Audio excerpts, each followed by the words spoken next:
Hi and welcome, my name is Lawrence Baker and this video is going to be about the mistakes I made or the lessons I've learned since I took up landscape photography.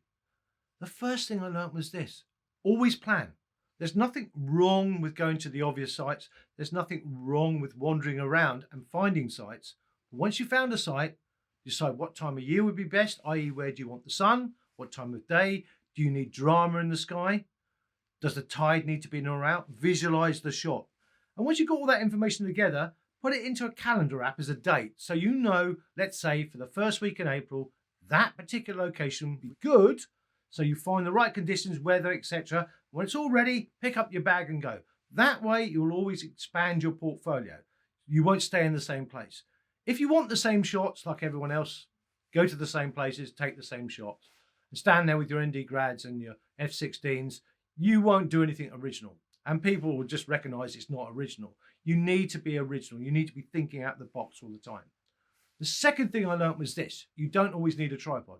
You need a tripod. Landscape photographers need tripods. But if it's windy, don't use it. You'll smash your equipment. Done it twice, learnt my lesson. So if I turn up on site and it's, let's say, Force 5, I don't put my tripod up. So you learn to shoot handheld. And that will require you to think about your aperture. And that comes next. F16. Why does everyone leave their camera on F16? Well, I used to. I don't know why. It got stuck in my head. What you've got to understand about aperture, it's all about the focal plane. It's about the hyperfocal distance. If something's close to you and you want it focused, obviously you need to be on very narrow apertures. So it's all based on focal length. So the wider the lens, the more depth of field you can have. You know, you can calculate it by using a calculator. Hyperfocal distance, go online, you'll find calculators. But basically what I do is this: I put focus peaking on my camera. It's very useful because it gives a color overlay showing you what's in focus. So I don't go straight to F16. I might start off on, let's say, F8, which is normally the sweet spot of a prime, or the primes I've got anyway. So I might start on F8. Also then, I might think about raising my ISO. So once I've got to this sort of good, sharp focus, and the light's fading, I might start raising my ISO 100, 200, 400, even up to 800 or 1000. Then I might look at the aperture again. So you don't need to be on a tripod all the time. You need to be on a tripod for panoramas, for exposure bracketing, for having the shutter speed open a long time, i.e. you want the sea to slow down or the sky or whatever. But decide whether you want that slow shutter speed. You know, think, well, why am I having a show shutter speed? Does it need the sky to be slowed down? Is it going to make it any better? You know, just visualize the shot, because you'll just move the aperture around without thinking about it. Always review your image in the viewfinder or whatever, and then zoom in on it and see, does that boulder in the foreground look sharp at, let's say, F8? So if it does, ask yourself, why do you need to go to F16? You're just taking light away from your camera. And obviously that will always keep you on the tripod as well. So learn about hyperfocal distance. I'm not going to use a calculator in the field. Some of my primes have distance calculations on them, and it is a way of working it out by focusing on the thing that's farthest away and the thing that's near to you and finding a midpoint, etc. Some very fussy photographers will do that. I don't. I've got focus peaking on, and I review in the back of my camera religiously. So don't just create hundreds of shots that you have to go through in Lightroom or Adobe Bridge thinking, why have I taken all these shots? They look exactly the same and I'm not gained anything. So always be planning your shots and thinking about it. Plan your location, plan your shots. Have a vision of what you actually want. If you don't have that, you're just hoping that you might get it right, and often you won't. So don't feel constrained to F16, F18, F20, F22. And when you go to F22, you might get distortion and softening of your image. So be very careful. The next one is ISO 100. With modern cameras, there's less noise at higher ISOs. So most of us shoot in aperture priority. So what I do now, if I want to keep my aperture, let's say at F8, I start raising that ISO. I don't use auto ISO because in very challenging light conditions, it goes up really quickly. I know you can cap it, but mine goes up to 3200, just like that. So I don't use auto ISO. So I'm in aperture priority most of the time, and I try and start as low as I can get, F8 or whatever. Then if I need to raise it up by reviewing the image, I go to f11, and maybe I go up to f16, etc. So sharpness is about focal plane. You're just saying at f16, I want more of the focal plane to be sharp. If your foreground interest is 200 meters away, you don't need f16. And plus, if it's 5 miles away, you know, your interest, the subject, so to speak, and it's hazy, well, it'll always be hazy no matter what you do. So it's about focus then. You can be on f8. Don't go to ridiculous things like f2.8, but you know, f8 or even f5 can capture stuff and make it just look exactly the same as you shot it with f16. So understanding your camera and planning your shots is really important. Filters. I've got circular polarizers. They're from B&W Schneider Glass. They're the best ones I can buy. Roughly for my 82mm ones are around £130. I don't leave them on my camera all the time because I don't want to scratch them. I think they're great if you want to get rid of reflections. Also, they take away a stop of light sometimes, which can mess you up if you forgot you got your circular polarizer on. So I put it on when I need it, and I take it off when I don't. Now, if there's blue skies, it can make the sky a little bit bluer. I know I can do that in Adobe Camera Raw anyway, but sometimes the circular polarizer can introduce blotchiness. So when you start using the graduated filter on it, you'll see all this blockiness come around, and that's caused sometimes by the circular polarizer. Also, they can make clouds look false. So use it and take it off, and then judge if you're really getting anywhere by having the circular polarizer. Don't forget, it likes the sun to come in from that side, not from the front. So don't leave it on your camera, but I do own them. Clear filters, yes, I own them as well. They're on my cameras all the time because I want to protect my investment. Again, the best you can buy, which I believe is B&W Schneider Glass, top of the range ones, very low profile. So if it's on one of my wide lenses like my 21mm, I don't get vignetting. So don't put cheap glass in front of your glass. It's pointless. So if I were to buy ND grads, neutral density graduated filters, I would buy the best. So I can't afford them, so I don't buy them. I can't be bothered to faff around in the field as well. I'm pretty good at post-processing work, so I would use merge to HDR by shooting with exposure bracketing at 3 shots at 2 EV apart. And that's the way I work. And I don't shoot in exposure bracketing all the time. You'll come back with too many photographs. Look at the scene and say, can my camera capture the dynamic range of this scene? If you're in any doubt, let's say you've got a very bright sunset and very dark foreground, then shoot with exposure bracketing and then merge it together to HDR, which is quite pleasant in Lightroom. You've got more control to mess it up in Photoshop, ironically, but in Lightroom, you can't tone map, it's done for you. And I have to say, it gives you great control because it's a 32-bit image, so you can move the sliders very, a little bit and get more control or granular control over a photograph at 32-bit. So I do shoot for HDR with exposure bracketing, but I don't do it all the time. I used to do it all the time because a photographer told me to do it all the time. And now I think, why am I doing it? My camera is capturing the dynamic range. I've got a Sony Alpha 7R2, and quite frankly, it's got 14-bit depth on it, which means it can capture more dynamic range. I know you've only got one exposure, but it does a damn good job. So use exposure bracketing if you have to. Ordinary neutral density filters, I've got a couple. I sold a couple the other day as well. I hardly use them. Now, if you want to slow water down midday and all these type of things, or lose people in a scene, yes, it's great for playing around with it first. I've got a 6-stop one or whatever it is at the moment. I'm not really that interested in it. It's just there in my drawer because I can't sell it. So you don't need them. If I had to, say 2, it'd be the circular polarizer for effects and definitely a clear filter to protect the front of your lens. So that's it really for me, and buy the best. Lenses. When I first started off, I had a Leica X1, a compact camera with a fixed lens on it, 24mm Leica lens on an APS-C sensor. So that was 35mm equivalent on a full frame. It was a fantastic camera. I did not buy it for landscape photography. It was great for street as well. I bought it because I used to attach it to a telescope, a Leica telescope, and shoot birds with it. Photograph birds, I should say. And I took it off one day and started playing around with it. I thought, this is quite good. Being a Leica, there were no bells and whistles. There were no scene modes. You had to learn your trade from that camera. It had very few controls.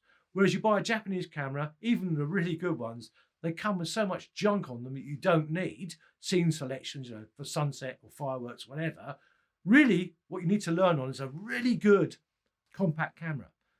If you can afford to go to a good SLR or good digital camera, do fork out. Don't get a cheap interchangeable lens camera, because if you put a cheap zoom on it, you won't get the results you want. A compact camera with a good, let's say 35mm equivalent, or just a 35mm on it, on a full frame sensor, will be much, much better than your cheap interchangeable lens camera with a cheap zoom on it. So if you had £800 or £900 to invest, I would go for the compact camera with a Zeiss or Leica lens on it. My Leica cost me about £1,000. It's really out of date now. It's a 12 megapixel camera, but I learnt my craft from it. If I wanted to shoot wider, I used to shoot for panoramas and stitch it together, which is very good in Photoshop. Now it's so good, and in Lightroom. So you can even do HDR panoramas now by using exposure bracketed shots. So you can really got great control.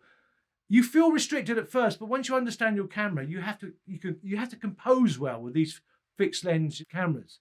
Pound for pound, dollar for dollar, a prime is always sharper at a given focal length than a zoom. That's just physics. You can't get away from that. If you want to buy a zoom, buy the best you can afford. So always think prime before zoom. I know there's landscape photographers that would disagree with me, but my Zeiss Loxia 21mm turns out some fantastically sharp shots. I know how to use it as well. So, you know, I've been taught the hard way by not having the sort of bells and whistles in my first camera. Then I went on to, as I said, now I mentioned the 21mm, I went on to a Sony Alpha 7R2. So I've got a 15mm, 21mm, used to have a 35mm, I got rid of it, I wish I hadn't. I wanted to get this 15mm Voigtlander, I've got it now, I regret it, I'm probably going to get another 35mm. It's a fantastic utility length, and it went down to f1.4. The bokeh on it was absolutely fantastic. I regret it, but I've done it now. I've got a 24-70 zoom, Goldmaster, £2,000, lots of money. Fantastically sharp for a zoom, as sharp as it can go, and also f2.8 at its widest aperture. I've got a 70-300. I use it for compressing landscapes or bird photography or whatever. Also, it's got a cheap one at £1,000. Yes, that's cheap for a good zoom. What I use it for is pointing it into the sun sometimes, and I get this fantastic dreamlike effect. Not sharp, but kind of a haze to my photographs. It's the fault of the lens, but I actually quite like it. Also, compressing landscapes is another skill you should develop by using longer focal lengths. If I had lots of money, I would probably get some more primes, let's say 80mm and stuff like that, but I don't. I'm probably going to stick with those lenses now and probably buy back my 35mm, and that should cover everything for me. Because 35mm is very good for portraits as well. Right, post-processing. Keep your catalogue, if you're in Lightroom, on a cloud service like Google Drive, which has been rebranded to Google One now. I've got, for £15.99 a month, 2 terabytes of storage. They've just upgraded it in November 2018. 2 terabytes of storage. I've got my catalogue on there, and now it's got a backup facility, because backup has meaning in the IT world. Backup is incremental, you know. It recognizes when you've changed things, whereas just saving to the cloud is just saving to the cloud. So I'm actually backing up my best raw files to the cloud as well, to Google One. As I said, there are other services like Dropbox, etc. But I think at 2 terabytes for £15.99 a month, I don't know what that would be in dollars, usually cheaper. I don't know why everything's more expensive in the UK, but it is. So yeah, think about data integrity all the time. I've got an external Thunderbolt drive on my Mac, 4 terabytes. I've got another one at 4 terabytes, and I keep my photographs on one, but with using a bit of software called Carbon Copy Cloner, which I've set up every day at a certain time to copy across all the photographs, you know, incrementally across between the 2 drives. So if I get a hard disk failure out of my external hard drive, or disk failure I should say, I've got my photographs still. Don't forget, if anything's mechanical, it's a case of when, not if. So it's going to fail. So you need to have some redundancy built in. There is online backup services. I used to have one from CRASHPLAN. They up their prices and concentrate more on small businesses now. So I've stopped it now because it was about £30 a month, £20 a month. I can't remember now. About £15 a month actually. But I've decided to stop it because I've got this 2 terabyte of storage, and I'm going to keep my best work on there. I have got lots of photographs. That's because I've been slack with my workflow. Workflow is another one. Always come back and do the same thing. Come in, reject, pick, and then develop, rate, and keyword. Keyword is very important for me. And then make a virtual copy of your best photographs to play around with the crop for social media. Because cropping for social media is very important if you want to show off your work better. Especially for things like Instagram, because they like square photographs. But there are other factors that go into getting stuff on social media as well. I have done a video on it, link above, on Instagram and for Twitter. So use that virtual copy for playing around with, because once you've got your crop you like, always make a virtual copy if you want to play around with an image. Don't use snapshots. It isn't really for that, really, snapshots. Virtual copies don't cost you anything in terms of a disk space, because it's just a bit of SQL, a bit of database copied across. That's all it is. So virtual copies are very important, and I name them. Instead of calling them copy, let's say, in that bit under the name, in the metadata panel, I actually give them what I've used them for, let's say for social media or for videos or whatever, so I can recognize them as well. So that's another one. Don't oversaturate your images. Also, Adobe Landscape Profile is pretty awful by anyone's standard. I don't know how they've managed to machine learn from other people's photographs these overly saturated colors. I don't know if it was just American landscape photographers or whatever, but the colors of Adobe Landscape Profile, it shifts your colors in places where I don't want them to go. Really bright greens, really bright oranges. It's too over the top. Now, if people are sending photographs that are oversaturated, then maybe I've got a lesson to learn. And if they're selling photographs, you've got it wrong, not them. So I apologize to people I might have said something to in the past, because I'm learning all the time. And what it was, I came from a web design background, all aesthetics where, you use low saturation and you really pondered over colors. Whereas photography, it is arbitrary in the sense of taste. Some people won't like your work. Maybe 1 in 5. It's probably about right, actually. But if you overdo it, it'll be 4 in 5. So be careful, don't over sharpen. Use the clarity slider well. It's a great slider, that. I really love it, but use it well. Zoom in at 1:1 all the time. I've done videos on sharpening. I try and have links above and below, etc. So really sharpen well and get rid of noise as well, luminance noise, and get rid of any sensor dust. And also, if you want to make money out of photography, obviously going to print is really useful, but you're going to have to do a lot of legwork, going to shops, going to fetes and things like that, and showing off your work. And it's a hard way to make money, but if you want to do it for a living, you have to really be pushy. It doesn't mean you're the best landscape photographer in the world. It just means that you're a good businessman as well. So what I do is I sell some of my stuff on stock photo agencies. Adobe Stock and Shutterstock are the best for landscape stuff.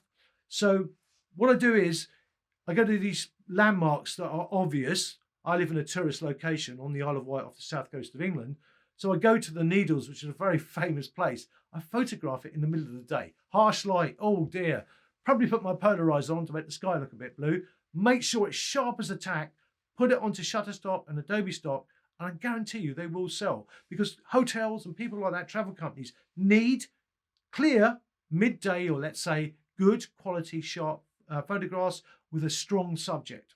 So the milky water shots and all that are not going to be sold to people that run websites. I can tell you that now. My photographs do quite well. I might only get 50p a time, but some of my photographs are sold 300 times on different stock agencies. I've got 4. I use Alamy, which I hardly sell anything on. Dreams Time, hardly anything on. iStock a bit better. Shutterstock, definitely the best. And Adobe Stock's getting there because it's becoming more and more popular, because it's tied in with Creative Cloud. So web designers, etc., will be able to pick up straight away from Creative Cloud and get that work. I don't like their plans on Adobe Stock, by the way. I think they're a bit harsh. The fact you have to buy 5 images at a time now, I think they're pushing their luck a little bit. I wish they go back to the single image, £5, I think it was. But anyway, that's me digressing.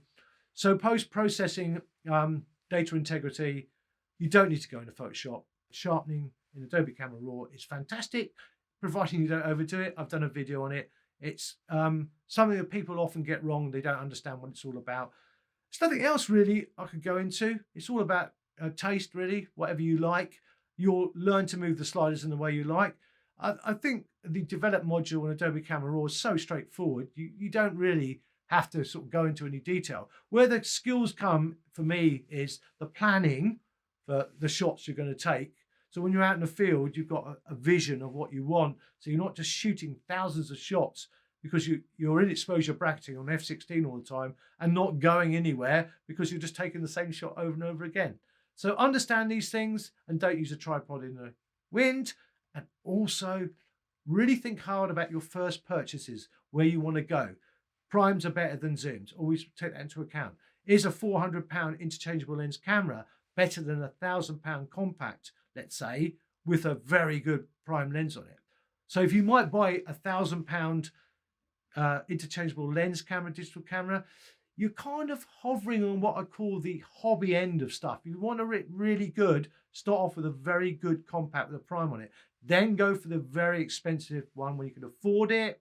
And then, I've got a Sony Alpha 7R2. I want the R3 now, probably can't afford it at the moment.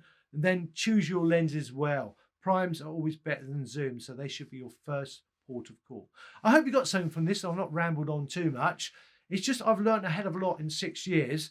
And though I came from Photoshop and knew what I was doing in Photoshop, I was new to photography. And I got taught a lot of lessons in the early days. And I got quite arrogant. I thought I was really good at photography and I wasn't. And I've got better with time now. I realized where my faults lie, and that was not planning my shots. I have more control of what I'm doing with my camera now. An absolute essential skill to understand. And with the planning for locations, you will get your shots. It's imagination and a love of the outdoors, which will always drive you. If you don't get those shots and you've been out in the outdoors, enjoy it. It's fantastic. So if you don't love the outdoors, don't do landscape photography. If landscape photography for you is not about loving the outdoors, then you're never going to be a good landscape photographer, because you're going to have to stand there in the cold for bloody hours. And so you have to love the great outdoors. And also, why not try a bit of nature photography, flowers, textures, rocks? They can all be used, let's say, in Photoshop. That's it, guys. Thanks very much.